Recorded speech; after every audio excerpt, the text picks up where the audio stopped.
Boa tarde, boa tarde, boa tarde. Que frio aqui em São Paulo. Vamos que vamos, né? Vamos entrando, vamos nos ajeitando. Sejam todos muito bem-vindos. Aqui em São Paulo já começou essa friaca que está sendo prevista, né? Essa mudança climática. Amanhã vai fazer mais frio ainda. Nessa quarta-feira eu não quero nem ver, nem ver. Tem tanta gente que detesta o frio, né? Outras pessoas amam o frio, se sentem até mais felizes. E vocês, o que vocês acham, hein? Eu, para falar a verdade, eu gosto mais de calor. Mas por falar em felicidade, quem se sente mais feliz no frio ou menos feliz no frio? Por falar em felicidade, esse é o tema da nossa conversa de hoje. E eu tô muito feliz de falar sobre esse tema, porque é uma coisa, né? Que é bom a gente entender um pouco mais. E para explicar melhor tudo isso, a gente convidou a professora Carla Furtado, que é mestre em psicologia e fundadora do Instituto Feliciência. A gente vai saber tudo o que é isso, tá? Tudo, a gente vai explicar tudinho. Vou fazer uma breve apresentação da Carla e já eu chamo ela. Carla Furtado é mestre e doutoranda em psicologia pela Universidade Católica de Brasília, especialista em neurociência e comportamento pela PUC do Rio Grande do Sul, certificada em liderança de corporações sustentáveis pela Universidade de Oxford, em Inglaterra, e em felicidade interna bruta pelo Schumacher College, Inglaterra, e pelo Gross National Happiness Center do Butão. A gente vai falar disso tudo. Muita curiosidade sobre esse assunto, sobre esses cursos. Carla também é fundadora do Instituto Feliciência, que tem operações no Brasil e em Portugal. Ela é docente da PUC do Rio Grande do Sul e pesquisadora científica da Universidade Católica de Brasília. Mas como no Sul, em Brasília? Vamos entender isso. Carla também é autora do livro Feliciência, Trabalho e Felicidade na Era da Complexidade. Tá aqui o livro da Carla, muito interessante. Editora Almedina. Vamos chamá-la.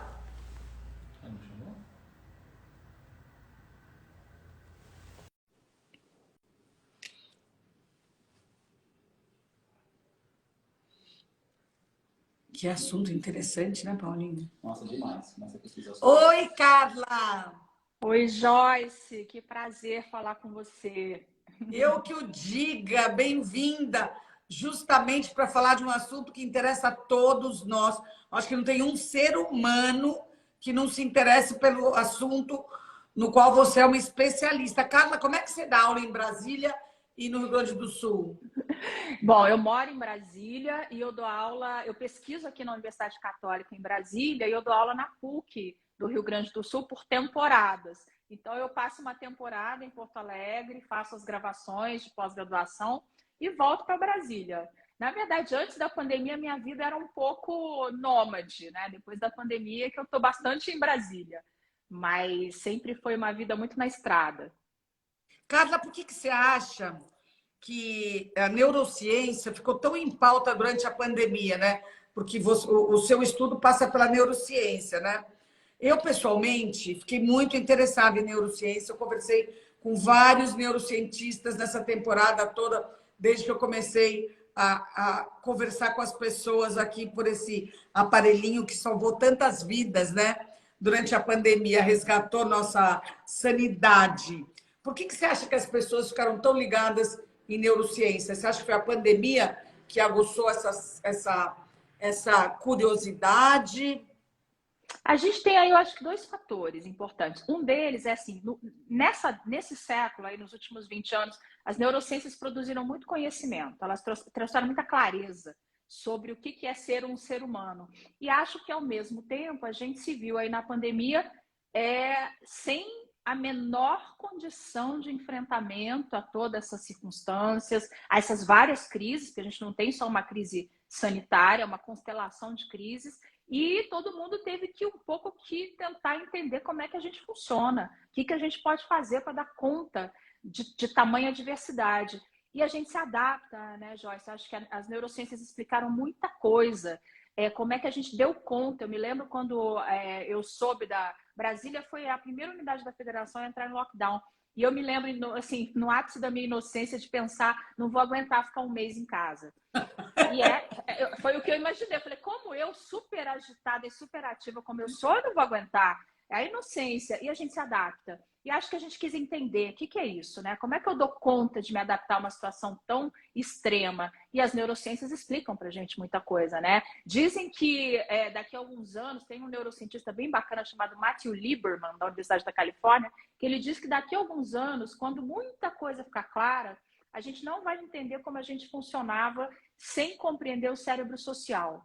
E eu acredito um pouco nisso, sim. Me repete o nome desse autor? Matthew Lieberman. Tá. É um cara até jovem, assim, um cara que deve estar entre os seus 40 e 50 anos, é um super cientista dedicado à compreensão do cérebro social e é professor da PUC também. De vez em quando ele está aqui pelo Brasil dando aula na PUC do Rio Grande do Sul. Carla, você sabe que um dos livros que marcaram muito a minha vida foi o livro que eu estava na livraria e o livro me escolheu para comprá-lo. De um neurocientista, do Oliver Qual? Sacks. Fabuloso. Gratidão. Fabuloso, fabuloso esse neurocientista. Eu tenho isso também, Joyce. Menos hoje, porque a gente frequenta menos as livrarias, mas eu adorava me colocar assim dentro da livraria e esperar o livro certo cair nas minhas mãos. E você sabe que muitas vezes eles caíram, assim, sabe? Eles foram marcantes. Era o que a gente precisava ler naquela hora, né? Exatamente. A gente se expõe, vai para a prateleira, vai para as mesas e vai descobrir o que a gente tem que ler. Por que você acha também, Carla, que a felicidade... Eu acho que tem dois temas que quando eu vou fazer alguma entrevista sobre eles, todo mundo quer saber. Amor e felicidade. Por que a felicidade é tão importante na vida da gente? E eu queria saber também o que é exatamente felicidade, o que a gente considera, o que é necessário para uma pessoa ser feliz. Bom, eu vou começar pela tua segunda pergunta, depois eu vou para a primeira. Primeiro, a gente tem que respeitar o que cada ser humano entende como felicidade. Então, a gente tem quase 8 bilhões de pessoas no mundo, e o primeiro ponto é que, mesmo a ciência produzindo conhecimento, a gente tem que ter respeito àquilo que cada pessoa acredita que é necessário para a sua felicidade. Mas a ciência, nos últimos 24, 25 anos, tanto psicologia quanto neurociências, por caminhos diferentes, tem conseguido mostrar para a gente uma coisa que a gente não sabia até a última década do século passado. A ciência era muito pessimista em relação à possibilidade da gente poder impactar a própria felicidade. A gente tem algum poder de elevar a média de experiência de felicidade. Então, por uma série de estudos, isso foi se esclarecendo e a gente foi aprendendo que sim, é possível. O que a gente sabe sobre essa felicidade possível, real, né? Ou ordinária, como eu gosto de dizer, que não é a vida extraordinária. Vai ter que ser na vida que a gente tem do dia a dia. São dois pilares. Então, um pilar fala de emoções, que a gente consiga, de certa forma, com as circunstâncias que a gente tem, ter um pouco mais de emoção positiva que negativa. Ou seja, não é positividade tóxica, não é uma vida 100% positiva. Isso é uma bobagem, isso não existe. Então, no fim do dia, da semana e da vida, a gente vai viver um pouquinho mais de emoção positiva que negativa. O outro lado é a cognição. Então, um lado é afeto. É eu me colocar em circunstâncias e em conexões com pessoas que têm o potencial de me deflagrar a emoção de valência positiva. O outro é a minha cognição. E é isso que sustenta o nosso caminho numa vida significativa, porque nem sempre as emoções estão do jeito que a gente gostaria. Mas a gente tem uma capacidade cognitiva de conferir sentido à vida. A gente fala de sentido, significado, propósito. E aí eu falo sobre um dos livros que caiu nas minhas mãos quando eu tinha 25 anos, há mais de 27 anos atrás, e que mudou a minha vida. Caiu assim, entrei na livraria para descobrir o que eu tinha que ler, e não sei se você já leu Viktor Frankl, Em Busca de Sentido, uma pérola, Joyce, uma obra de arte, é transformador. Neuropsiquiatra austríaco que vive nos 2 dos piores campos de concentração, ele vai para Auschwitz, ele vai para Dachau, perde a família toda e, como cientista, ele começa a entender a força psíquica, a força da mente. Então, quando a gente estuda esse segundo pilar, que é o pilar da cognição, da capacidade de conferir sentido à vida, a gente entende que isso é que sustenta a percepção de uma vida significativa, mesmo quando as condições não vão bem. Então, um pouco mais de emoção positiva e a capacidade que a gente tem que ter de conferir sentido, construir sentido momento a momento. E ele dizia uma coisa linda, uma pérola. O ser humano se constitui momento a momento, decisão por decisão, não decisão por não decisão. E aí ele vai trazer um ponto que eu imagino que para você seja muito significativo, que foi o ser humano criou a câmara de gás, mas foi também o indivíduo que entrou na câmara de gás com uma oração nos lábios. Somos possibilidades, né? E aí a gente tem que abraçar aquilo que tem sentido e significado para a gente. Você deu um curso, você dá um curso sobre felicidade? Eu sou professora de algumas certificações na área de felicidade, sim. E quais são os pilares desse seu curso, Carla? A gente depende da abordagem. Meu trabalho já praticamente a vida toda é dedicado às organizações, às corporações. Então, como que a gente faz para que as organizações, elas não têm que fazer as pessoas felizes? Tem muitos desvios que a gente vê aí na comunicação mainstream. Uma empresa não faz um trabalhador feliz. A gente trabalha para que a organização não faça o trabalhador infeliz, para que a organização estabeleça condições saudáveis de trabalho, condições decentes, cultura saudável, liderança que não seja assediadora, que não seja tóxica. Então, o meu trabalho mais central hoje é voltado para a educação dentro das corporações, para a gente não ter, por exemplo, burnout. Burnout, que é essa síndrome de esgotamento relacionada ao trabalho, é uma doença produzida, Joyce, não é uma doença natural. Ela vem Sim. com a evolução aí da sociedade. E a gente precisa fazer enfrentamento a isso, né? A gente tem muito sofrimento, muita escalada hoje de transtornos mentais e comportamentais. Então, embora eu seja uma professora de felicidade, muitas vezes a gente precisa tratar do avesso da felicidade, que é o sofrimento humano. A gente tem que entender o que está causando o sofrimento. Então, minha área de educação é uma área executiva, corporativa, pós-graduação lato sensu, extensão na Cátedra Unesco, que é uma das minhas áreas de atuação também, para a gente poder disseminar informações que ajudem os agrupamentos humanos, mais para mim, dentro do trabalho, a serem ambientes mais saudáveis, porque as pessoas estão adoecendo onde elas deveriam ganhar a vida, né, que é no trabalho. Tem uma frase que uma vez um psicanalista falou, que me veio na cabeça agora, que a felicidade é como um farol, que ela serve para iluminar o nosso caminho. A função do farol é iluminar de longe, porque se você chegar perto do farol, ele ofusca a sua vista, ele perde a função dele. E que a felicidade seria um farol que ficava assim permeando, sabe? De vez em quando ela ilumina mais, de vez em quando menos. Pode ser por aí, você acha? Eu acho que se a gente pensar que esse farol, por exemplo, que é um outro equívoco social, a gente imaginar que felicidade é euforia, por exemplo, que são estados muito excitados de satisfação, é insuportável, é insustentável, a gente não dá conta. Aí eu acho que sim, aí é um farol, é um sol que queima. Mas a gente deve, e eu acho que a ciência tem podido esclarecer isso para a gente, dá para a gente fazer as pazes com essa ideia de uma vida feliz.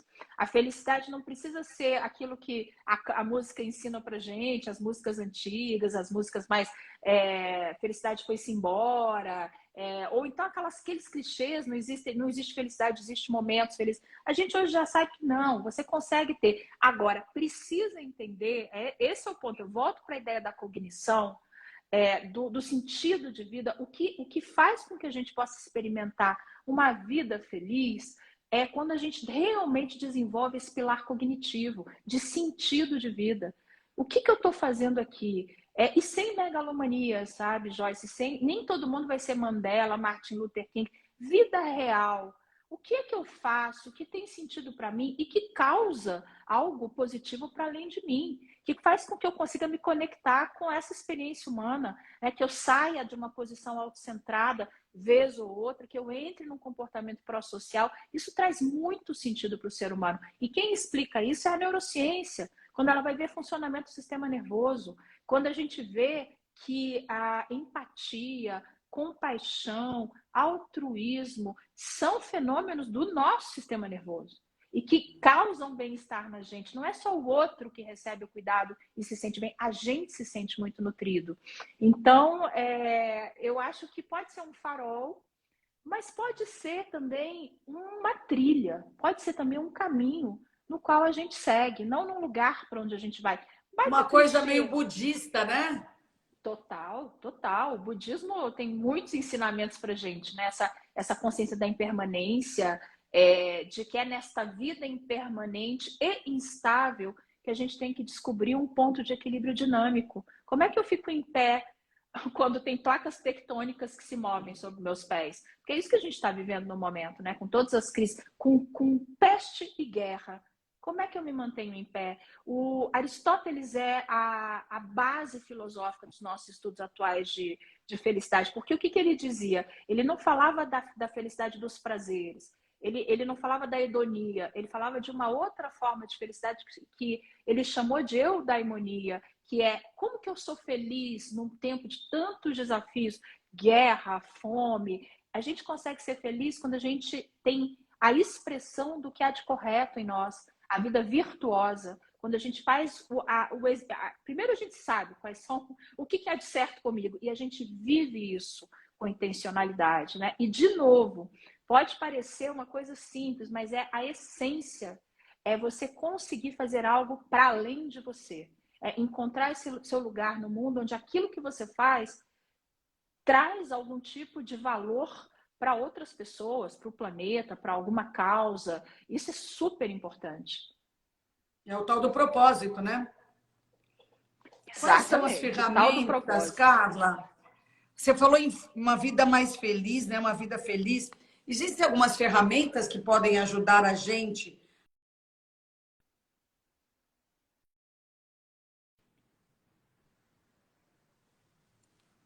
Travou um pouquinho. Você me escutou? Eu fui até ferramentas, em ferramentas parou-se. Que se tem alguma ferramenta que a gente possa utilizar para ter uma vida mais feliz, para meio redimensionar a nossa vida em relação à felicidade?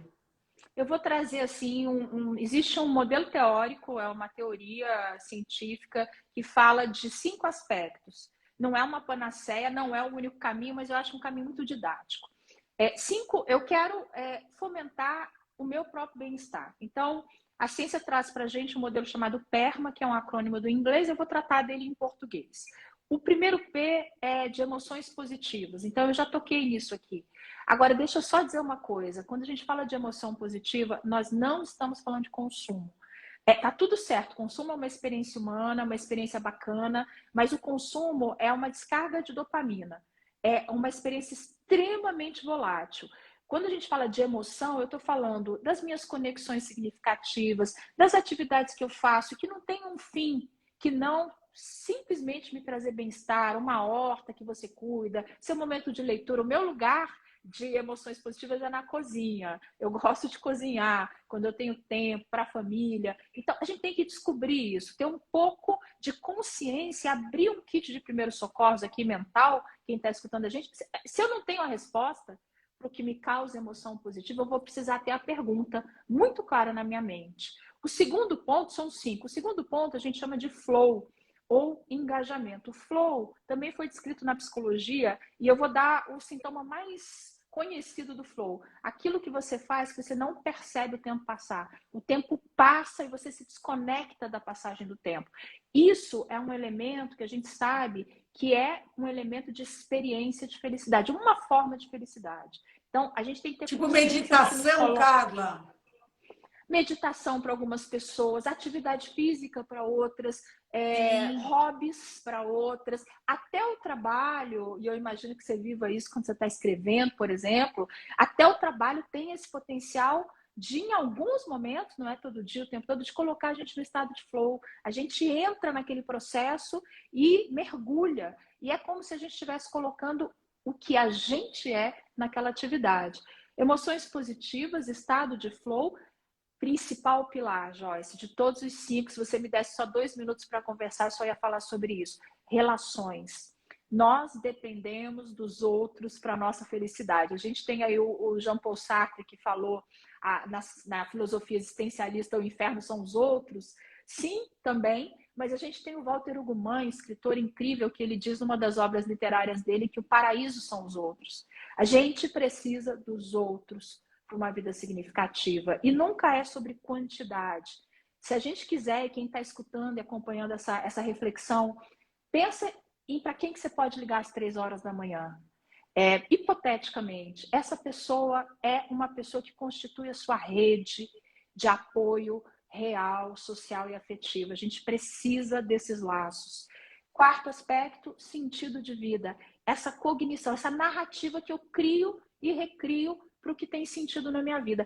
Esvazia, termina, cansa, a gente refaz e assim segue. E o quinto aspecto é um que a gente já conhece e muitas vezes deposita tudo nele e não vai funcionar porque ele sozinho não dá conta. As nossas realizações. Super importante. O curso, a viagem, a casa, a família, tudo que a gente estabelece como um objetivo e realiza. É ótimo, mas sozinho não dá conta de manter a gente no estado de felicidade. Então, emoções positivas, estado de flow, relações positivas e significativas, sentido de vida e as nossas realizações. Muito legal esses cinco pilares, né? Você falou do Aristóteles aqui alguma hora. Quais são os filósofos que estudaram esse tema e que a gente possa ler assim uma coisa que vai esclarecer um pouco mais? Eu vou sugerir um filósofo contemporâneo francês fabuloso, meus alunos de pós-graduação adoram, então eu fico tranquila de estar dando uma referência. Tem um livro de um francês chamado Frédéric Lenoir, sobre a felicidade. Se alguém tiver, eu já vi que tem gente aqui que é aluna minha, que está aqui acompanhando, se puder escrever para facilitar aí para o pessoal. Isso! Né? Se alguém puder Por digitar. favor, escrevam aqui, Frédéric, Paulinho, você toma nota sobre a felicidade. Sobre a felicidade. Como que chama o autor, Carla? Frédéric Lenoir. Lenoir. Fabuloso. Lenoir. Ele vai ensinar, ele vai filosofar, mas uma filosofia muito gostosa, muito palatável. Fácil de entender. Delicioso, assim, é uma viagem a obra. Então, eu super recomendo, porque o cara está filosofando o nosso tempo. Ele está falando das questões que a gente vive. Ele tem uns 56, 57 anos, super atuante, produzindo muito, e os franceses têm feito coisas lindas na área de filosofia e felicidade. Bom saber, é sempre bom a gente estudar um pouquinho sobre esses temas tão relevantes na vida da gente. Carla, na sua apresentação a gente falou que você é fundadora do Instituto Feliciência. O que é exatamente esse instituto? O que quer dizer exatamente Feliciência? Para que serve isso tudo? Bom, o Feliciência, ele tem 7 anos, completou 7 anos esse ano.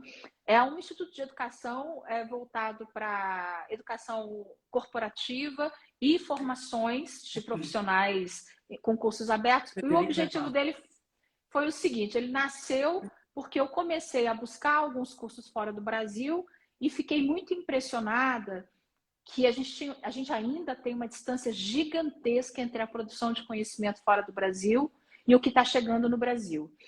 Com toda a questão digital e a internet, algumas coisas levam muito tempo para chegar no Brasil. Então, naquele momento, a partir de alguns cursos que eu tinha feito, eu falei, a gente precisa levar isso para o Brasil. É injusto que você precise, primeiro, fazer um investimento em uma moeda estrangeira, ter um domínio de um idioma. Então, a gente sabe que isso não chega para a maioria das difícil. pessoas. E aí a gente começou... Não, e é terrível quando você vê o conhecimento tão avançado, por exemplo, produzido no MIT, que é uma das minhas áreas de formação, em Schumacher, em Oxford, você fala, é injusto que a gente leve tanto tempo para ter acesso a esse conhecimento. Então, o Instituto nasceu com esse objetivo, ainda nasceu com um objetivo assim, muito... Eu sabia o que eu queria fazer, mas eu não tinha certeza e nem imaginava o tamanho que isso ia tomar.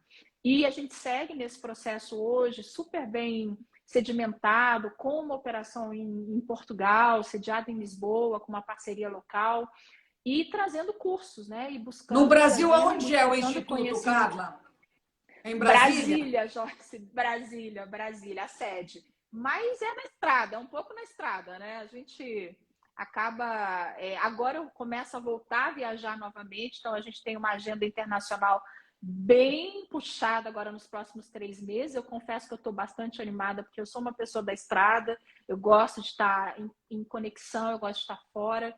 E vamos ver se a gente consegue, né? Eu vi que você esteve em Nova York agora, né? Você estava acompanhando a a Helena Trajano, na verdade. Luiz E Helena, espero que a gente, Luiz Helena, eu espero que a gente consiga continuar viajando, né? Que a gente tenha as condições aí olha, eu só sanitárias posso para te seguir. dizer que de Nova York, grande parte das pessoas que foram nesse evento voltaram com Covid. Pois é, eu vi. Eu vi. Essa é a questão. A gente não consegue ter ainda uma segurança, né? De que não tem ainda uma Não, tem que se estabilidade. cuidar, porque essa história é levinho, não dói, né? Mas depois tem resquícios, sequelas, podendo se Sim, cuidar mais é melhor. Aliás, falando é nesse tema, verdade. Carla, em tempos de crise, de perdas de entes queridos, nesses tempos horrorosos, né, que a gente viveu,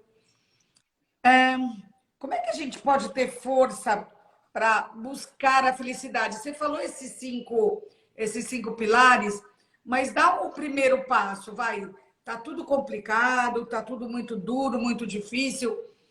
Qual é o primeiro gatilho que a gente Vamos pode lá. disparar? Vamos lá. Primeira coisa, assim, tudo que a gente fala a partir daqui do que eu estou trazendo, do que a gente está conversando, não cabe para situações limítrofes, né? A gente não pode dizer para uma pessoa, por exemplo, num luto grave, uma pessoa em grande vulnerabilidade, que ela use qualquer tipo de caminho didático para ela poder enfrentar suas dores. Então, primeiro ponto, assim, muito respeito às dores. Eu acho que isso a gente tem que ter. Eu estive numa sala de aula agora no fim de semana ministrando uma disciplina de pós-graduação e para psicologia, e uma pessoa abriu o microfone e dividiu. Ela estava em Manaus. Ela falou: eu perdi 6 pessoas na minha família ano passado. Então, esse é o primeiro ponto. Eu acho que a gente tem que ter muito respeito à dor. Eu perdi uma pessoa, não tão próxima, mas uma pessoa da minha família. Eu posso me dizer uma pessoa privilegiada durante a pandemia, porque eu consegui seguir trabalhando em modo online, com certa segurança, mas há muita dor, né, Joyce? Então, acho que a primeira coisa é a gente respeitar a dor que a gente não conhece ou a dor que, porventura, a gente viva. Segundo ponto é não fugir dos desconfortos. Por incrível que pareça, a gente precisa aprender a acolher o desconforto. De novo, não limítrofe, os desconfortos que nós vivemos nessas crises e nessa instabilidade que não termina. Então, a gente tem que ter respeito a isso. A negação do desconforto, a negação de emoções de valência negativa, isso causa efeito rebote. Fingir que está tudo bem não faz a gente se sentir bem. Então, esse processo de autoconhecimento, que, ok, batido, clichê, ele é muito necessário. E eu acho que a própria pandemia colocou a gente um pouco sentada de frente para a parede, no banquinho da reflexão, tendo que entender quem a gente é, como a nossa casa funciona. Quantas pessoas perceberam, por exemplo, que a casa era uma tensão, onde as pessoas chegavam no fim do dia, dormiam, acordavam de manhã, e o quanto a gente teve que reaprender a organizar a nossa casa, organizar as nossas relações. Então, eu acho que esse olhar para o desconforto é um comportamento adulto e necessário. Esse é o primeiro ponto. Então, até aqui é entender o que não está funcionando, o que é isso, como chama essa emoção, e não fingir que ela não existe. O fato de eu saber disso, o fato de eu estudar isso, de eu ensinar isso, não quer dizer que eu não me sinta mal. Eu me sinto mal. Eu só sei como cognitivamente, por tudo que eu estudo, que as emoções de valência negativa, elas passam. Toda emoção, se não estiver ligada a um fator muito limítrofe, toda emoção vai passar. Então, essa é uma primeira consciência que a gente precisa ter. Depois, eu preciso ter, vou trazer alguns elementos que eu repito bastante como professora, que é autoeficácia. A gente precisa saber o que a gente sabe fazer bem feito. E não é só fazer no sentido de executar. Quais são as minhas forças? O que eu tenho de potência? Como é que eu faço o enfrentamento às dificuldades? Ninguém atravessou a pandemia e segue atravessando se debatendo com seus gaps. Ninguém fica lá com um chicotinho, se autoflagelando, porque a gente não sai do lugar. Então, existem formas e assessments que são científicos. E aí, de novo, se alguém que estiver na live puder dividir, o teste VIA é um assessment científico que está disponível em português, teste de força de caráter. Tenho certeza que alguém vai aparecer aqui para dividir no chat. É um assessment que nos ajuda a entender o que funciona bem conosco. E aí, fazendo o teste, a pessoa consegue ter, pelo menos o relatório básico, gratuito, ele traz alguns elementos. Eu tenho que saber o que eu sei fazer bem feito, eu tenho que ter noção de autoeficácia. Porque na hora do vamos ver, eu vou ter que invocar o que eu sei fazer bem feito.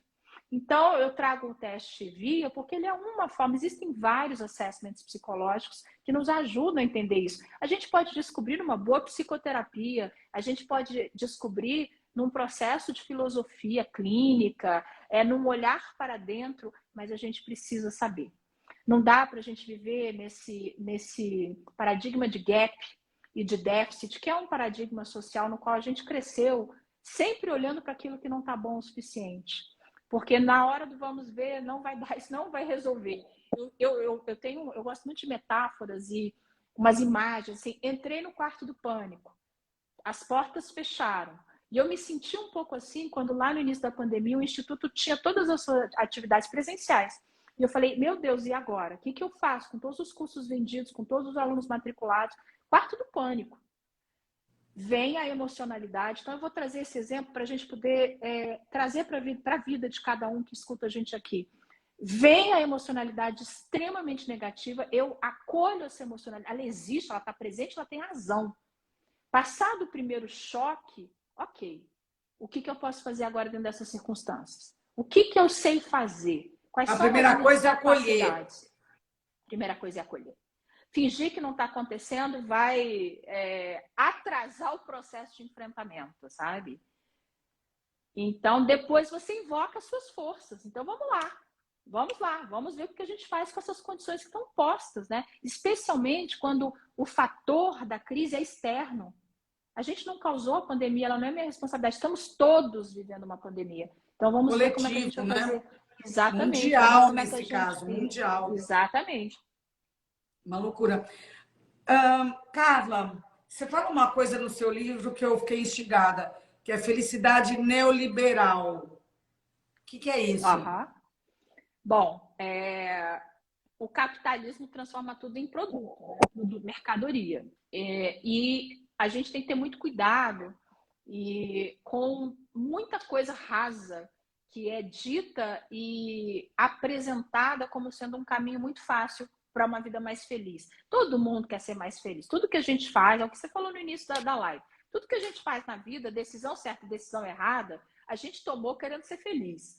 Agora, não é um processo que tem uma receita. Eu posso falar de modelos teóricos, eu posso falar de pilares, mas eu não posso dizer para ninguém o que causa emoção positiva para aquela pessoa. Esse é um trabalho interno. O que tem sentido na vida de... Você vai ter que fazer essa reflexão interna. Então, existem muitos elementos hoje que estão inundando as redes sociais com respostas fáceis para uma pergunta muito difícil, que é como é que eu posso ser mais feliz. E aí a gente tem, por exemplo, a própria positividade tóxica, que é um fenômeno popular.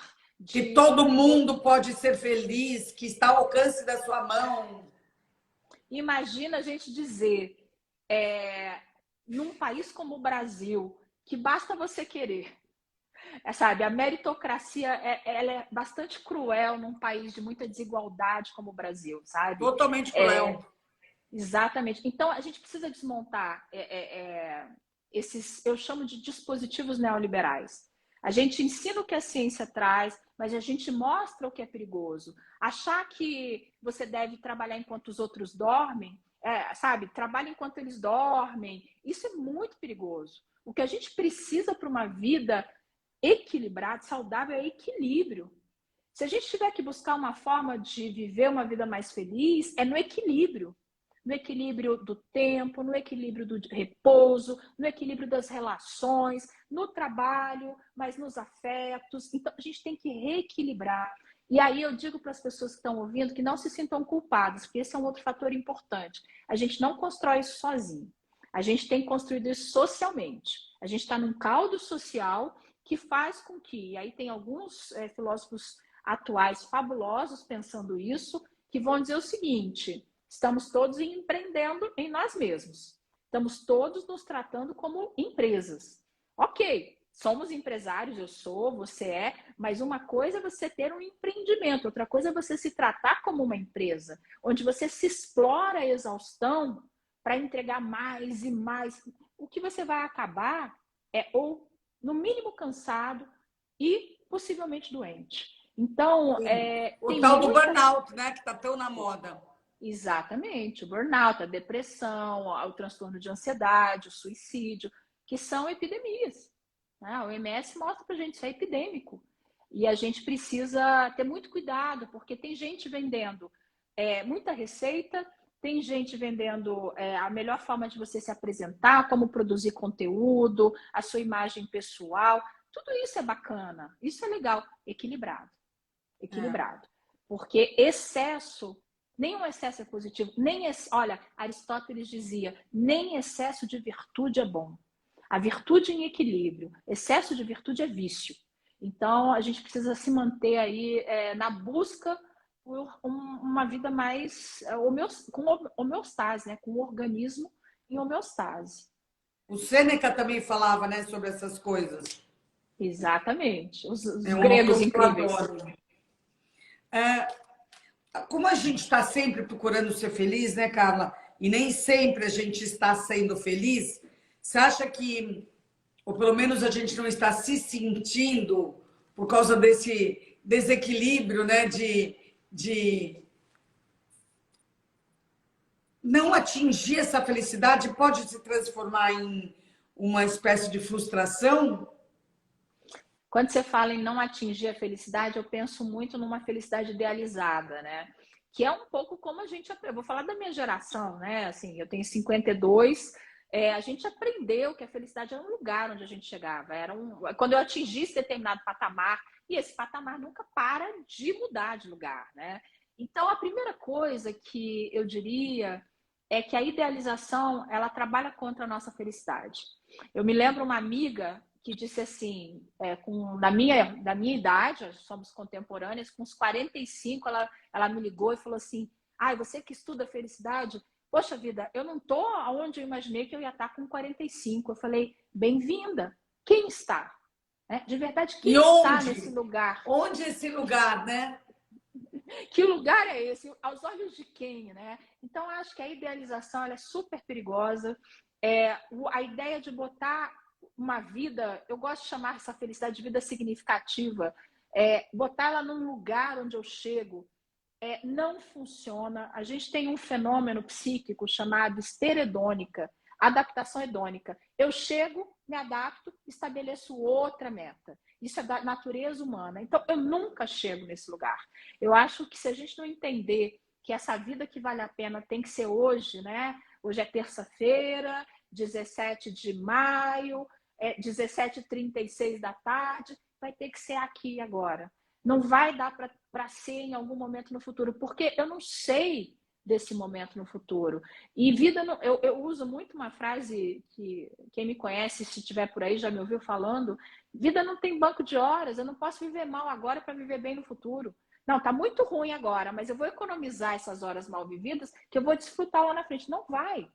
Não vai. Então, ou a gente significa a vida agora, ou a gente aprende agora, não tem receita, não tem garantia de que um dia eu acordo no futuro sabendo fazer o que eu nunca soube, que é viver uma vida que tem significado.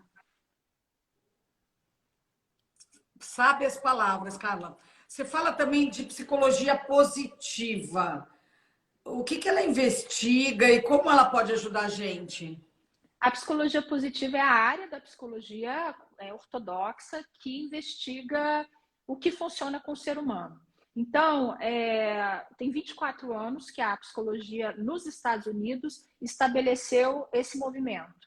A gente sempre, obviamente, felizmente, a psicologia olhou para os déficits, para o sofrimento, para os limites, mas um grupo de psicólogos, no final do século passado, nos Estados Unidos, resolveu estimular a pesquisa na área do que funciona com indivíduos, do que funciona com famílias, organizações, e aí surge um movimento chamado psicologia positiva.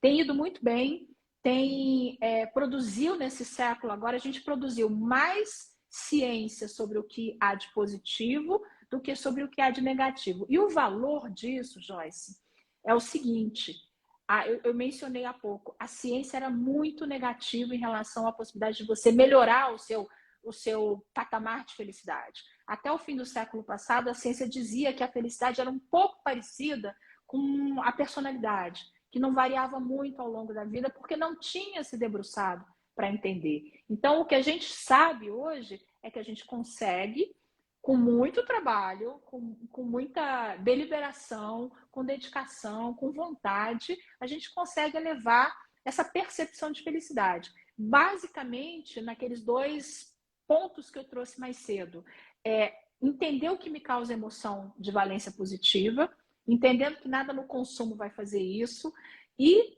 dando sentido para a minha vida, né? Dando significado. O que eu estou fazendo aqui? Né? Eu estou dividindo um pouco do conhecimento que eu escolhi.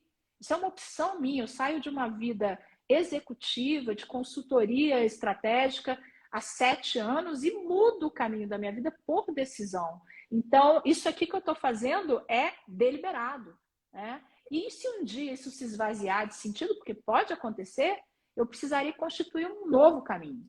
Então, é um pouquinho disso. Um pouco da graça da vida, inclusive, né? Carla, Exatamente. você estudou, não é? Você estudou em Oxford, você estudou no Butão, né? Que é considerado o país com a mais alta felicidade interna bruta. Como que esse assunto é visto em Oxford? Como esse assunto é visto no Butão? Bom, no Butão, o Butão é um divisor de águas para mim. Eu fui buscar uma coisa e encontrei outra. Eu fui buscar um conhecimento técnico e encontrei um outro planeta, né? Porque o Butão tem um modelo, a gente fala de felicidade interna bruta, é um modelo de gestão pública. Então, eles têm, ao invés deles considerarem só o PIB como o indicador de progresso, eles consideram PIB, a felicidade do cidadão e a preservação ambiental. Isso aí é o que a gente tem hoje, por exemplo, nessa pauta ESG, na pauta de sustentabilidade corporativa, quando a gente fala de meio ambiente, sociedade e governança. É a mesma coisa, eles só enxergaram isso antes. E eles tiveram o apoio da ONU. Então, quando eles foram desenvolver na primeira década desse século o modelo Felicidade Interna Bruta, a ONU fez um aporte de investimento de cientistas, 28 cientistas se envolveram nisso. Então, eles deram um passo adiante. A gente acredita mesmo que a gente vai migrar, a gente vai caminhar para a migração do PIB para um indicador mais complexo, que considera a economia, mas é óbvio que a agenda ambiental é uma urgência, e é lógico que o bem-estar social também, porque a gente sabe que o PIB cresce num país, não necessariamente ele é compartilhado. Não quer dizer que as pessoas vivam melhor. Então, esse é o caso do Butão. As pessoas pensam muitas vezes que é uma coisa bonitinha, engraçadinha. É um indicador socioeconômico, tem todo o apoio da ONU, desde 2012, a ONU preconiza o PIB como um indicador a substituir o PIB. E em Oxford, a gente tem o principal centro de investigação de bem-estar. E o que eu acho muito bacana, para falar o quanto é complexa essa área de felicidade, quem dirige esse instituto dentro de Oxford é um economista. Então, a gente tem economistas hoje muito bons que olham para a felicidade e avaliam, por exemplo, o custo da infelicidade. Infelicidade custa muito caro, né? Custa caro para as nações, custa caro para as organizações, custa caro para a gente, é a vida da gente, né? Então, tem trabalhos lindos, é isso que eu disse para você, esse anseio que a gente acaba tendo no Instituto de a gente precisa fazer isso chegar aqui, a gente tem que encurtar essa distância, a gente tem que mostrar que todo esse trabalho é um trabalho muito sério, é um trabalho hoje produzido nos principais centros de desenvolvimento de conhecimento, para a gente não ficar no raso, sabe? E poder ajudar o nosso país, ajudar as nossas organizações a evoluírem. E as pessoas. Alguém está perguntando aqui se você conhece o Instituto da Felicidade lá na Dinamarca. Ah, não, na Dinamarca, assim, o Instituto não. Existe na Dinamarca uma academia, que é uma academia de formação de executivos para a felicidade dentro das organizações. Nós somos representantes deles no Brasil. Não sei se é dessa entidade especificamente que essa pessoa está falando. Mas, Tem enfim. que trazer seu instituto para São Paulo, Carla. Eu sei que eu sou muito eu pensei muito... já me falaram. Não, mas, Joyce, eu pensei nisso. Mas quando eu pensei nisso no final do ano passado, eu falei, gente, vamos para São Paulo. Veio o Ômicron. E a gente está nesse momento, sabe? Não sabe o quanto a gente consegue, de verdade, estabelecer investimentos físicos, porque a gente não tem segurança, né? Do quanto Melhor vai ficar esperar estável. mais um pouco. Melhor esperar mais um pouco. Mas chegamos a olhar, inclusive. Mas enquanto isso, Carla, eu vou marcar depois com você mais uma conversa, que eu vi que as pessoas aqui gostaram muito. Eu não preciso nem falar que eu amei. Eu queria saber se a gente deixou de falar alguma coisa para essa nossa primeira conversa, assim, necessária, se a gente deixou de abordar. Eu acho que a gente trouxe as coisas importantes, que é o que é essa felicidade, que ela é a felicidade da vida real, que a idealização é muito perigosa, do mesmo jeito que a obsessão com a felicidade também é deletéria. A ciência mostra quando você... eu vou fazer tudo que está escrito em todos os lugares para ser feliz, todos os ritos, as práticas, essa obsessão ela faz um efeito rebote. E a gente lembrar que a felicidade, no fim das contas, ela é o resultado de uma forma de vida. Eu não estou buscando obsessivamente esse estado de felicidade. Eu estou construindo, decisão após decisão, errando e acertando, uma vida com mais significado. E se a gente quiser fazer alguma coisa agora, nesse momento, eu vou fazer minhas as palavras de um professor chamado Martin Seligman, um grande nome da psicologia positiva. Se eu quiser fazer qualquer coisa para me sentir um pouco melhor quando a live terminar, faça alguma coisa por alguém. O comportamento pró-social é o caminho mais correto e certo para você se sentir bem. Curto, rápido e que mais funciona. Ajudar o outro. Isso aí. Concordo com você. Amei nossa conversa, professora. Amei. Vou querer conversar de novo. Eu vou querer trazer você para nossas revistas, para poder. Paulinho, vamos falar com o Dado. Já conversei com a Carol ontem. Já tive Ótimo. Com a Carol ontem. Ótimo. Mas nós vamos conversar mais, tá? Já te garanto. Obrigada, Joyce. Muito obrigada. Obrigada a você. Muito obrigada. E que assunto delicioso e que eu gostei do jeito que você colocou. Cada vez mais eu gosto de neurociência e de todos esses pilares que você falou. Um dos que eu mais gostei é aquele de acolher o que é difícil, o que é a dor, para depois tentar lidar. É isso aí. Muito obrigada, Carla. Até bem em breve, hein? Obrigada. Até, Joyce. Obrigada. Nossa, que conversa excelente com a professora Carla Furtado. Nossa, foi muito bom. O assunto é maravilhoso, mas rolou fácil, rolou gostoso. Eu vi a Tânia aqui, eu vi a Beth Goulart, querida, aqui, vi o professor Nogueira, vi uma aluna lá de Portugal, da professora Carla, vi tantas pessoas, vi a Roberta Bozian, tanta gente aqui vibrando, Isabel Tuxban, a Verena, muito. Quem? Mariana Clark. A Mari Clark também vi. A Dani Pizeta, Dani, que delícia, está cercada de pessoas que estão na mesma vibe, querendo sempre coisas melhores, não só para a gente, mas principalmente para quem está em volta. Muito obrigada a todos vocês. Nossa, como foi bom, né? Que ótimo ela, né?